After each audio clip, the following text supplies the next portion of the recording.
sound like a little teapot, don't I? Don't know what to do with your arms. Hi, I'm John, I own Roosters. I'm here at the Bike Shed talking about our latest Suzuki GS400 brat style build.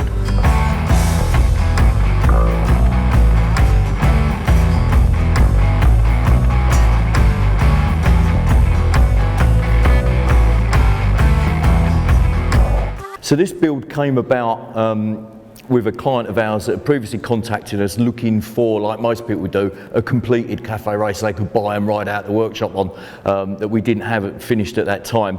A little while later, he woke up on a Saturday morning, read the emails and found out that he'd got the winning bid on a red wine fueled bidding session the Friday night before of Suzuki GS400 unfinished project.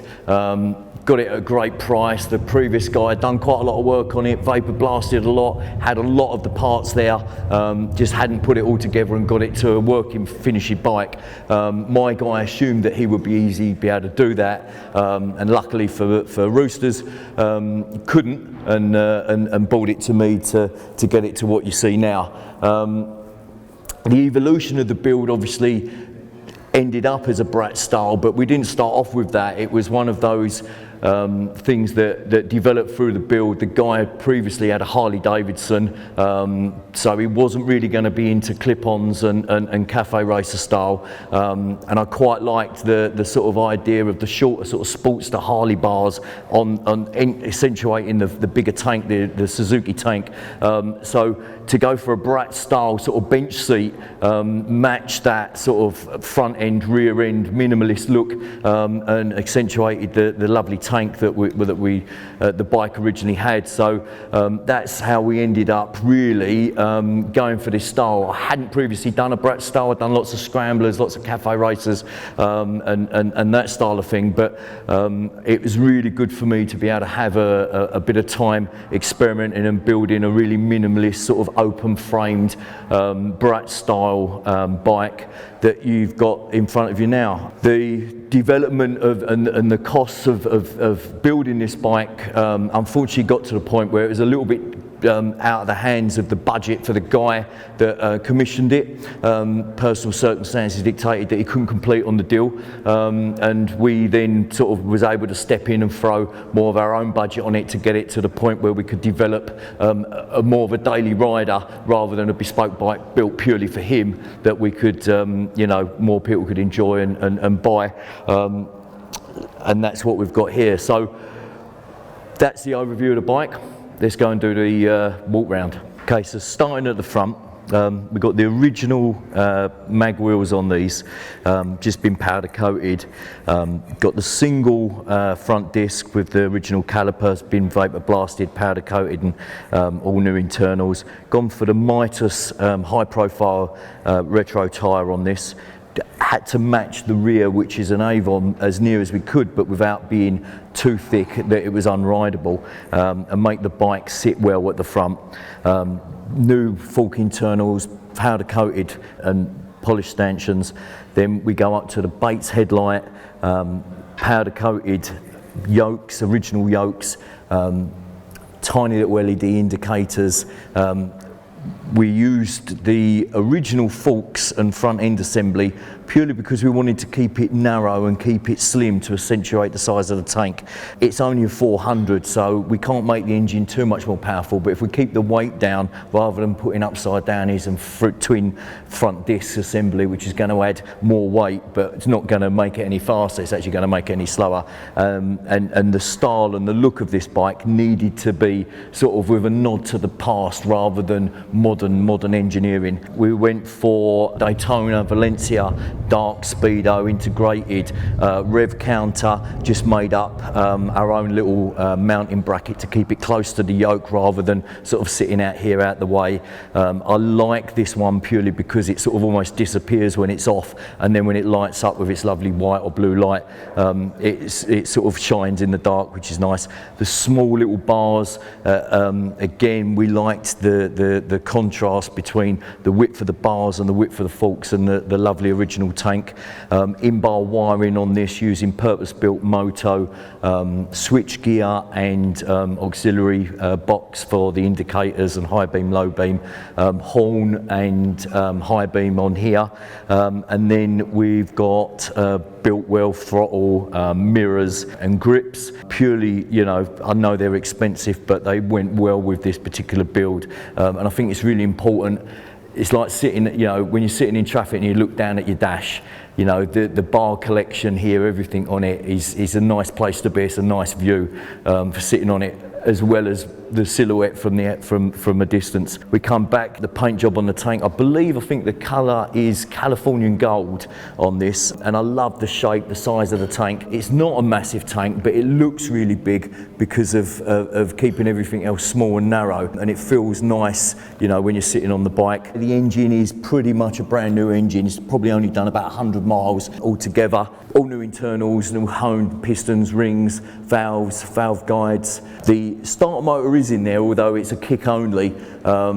We just polished everything up, polished the casings, put everything back on, overhauled the carbs, vapor blast, and put all new carb internals in, new rubbers, and got the original gear shifter and brake pedal and everything from breakers and stuff, and just polished them up and put them on. Powder coated where necessary, polished where necessary. We went for the 2-into-1 exhaust. Originally we did a 2-into-2, but being a kick only, from the back the right hand can couldn't be in the same position as the left because it was failing the kick, and so aesthetically it didn't look lovely from behind, and the owner, it was one of his things as well that he didn't like, so we went next door to me is Campbell Custom Exhaust. They build all my exhausts on my builds, and they did this beautiful 2-into-1 with an underslung link pipe with a reverse mega on this side, MX bear trap foot pegs. Then we went up to the carbs.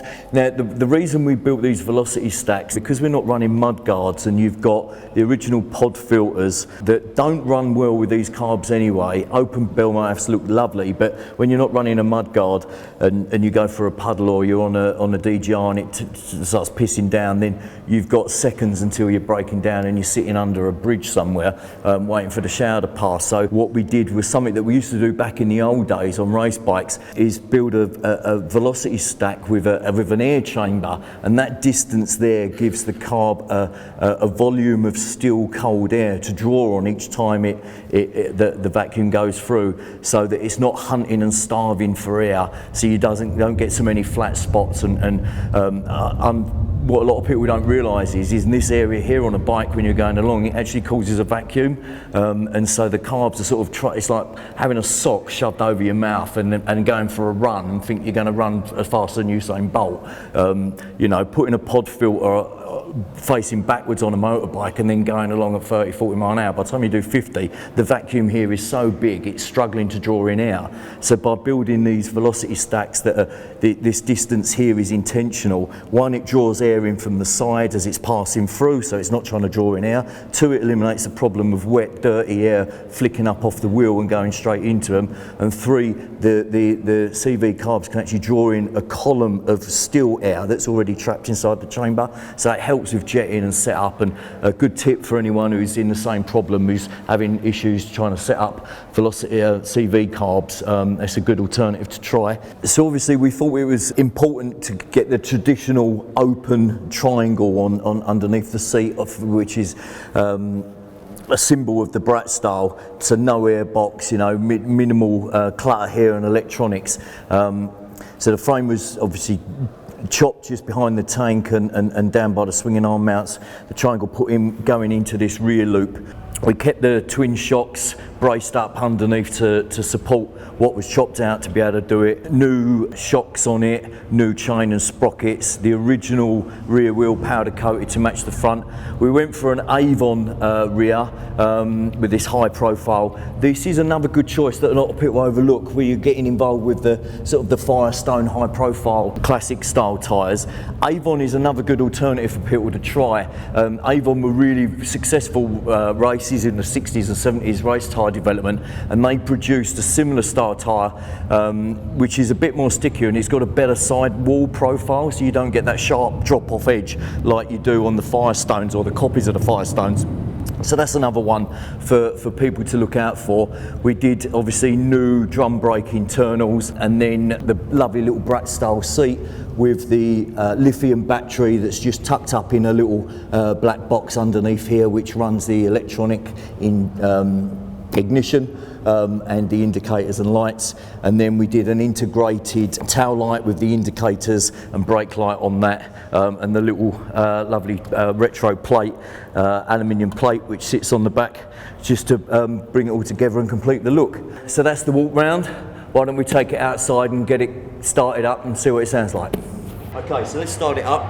We've got removable baffles on this. They are in at the moment, so if you go work early in the morning and you don't upset the neighbours, you'll be fine.